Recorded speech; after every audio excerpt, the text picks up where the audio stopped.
tukio lishakuwa, ushapata jambo ambalo limekuhuzunisha, nini unastahiki?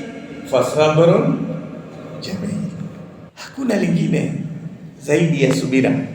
Usiseme wewe ongeza matatizo. Sasa lishakuwa, limekuwa. Kitu cha kwanza tatakikana ukijenge katika maisha yako, fasabrun jamilun, asema ilo baki ni subira njema. Katika neno gumu duniani au ibara sentensi ngumu ni hii fasabrun. Jamani, unaposubiri unasubiria machungu, au sio?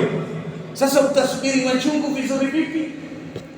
Kusubiri vizuri ni pale utakapokubali kwamba haya ni mpango wake nani? Qaddara Allah wa mashaa. Unapomkabidhi Allah,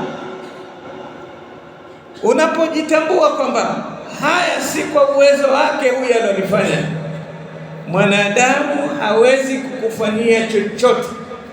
Unapoona amefaulu katika vitimbi vyake aliyokufanyia, ni kwamba ni Allah tabarak wa taala alikuwa amekukadiria kufike. Juzi Sheikh hapa alisomea hadithi, ma akhta'aka lam yakun liyusibak wa ma asabaka lam yakun liyukhti'ak. Sasa utakapoamini kwamba ndio amenifanyia vibaya, lakini huu ubaya kama Mwenyezi Mungu alikuwa hajaandika halingenifika, basi utakuta umepata wepesi katika moyo wako. Ule msiba hautokuumiza, utapata relief.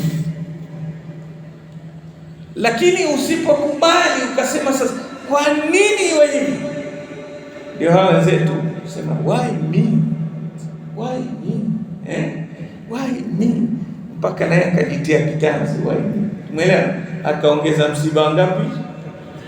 Wa pili. Tumeelewa? Hapana, yanapokujia na ukujia, wewe kwanza yaregeshe kwa Mola wako Muumba.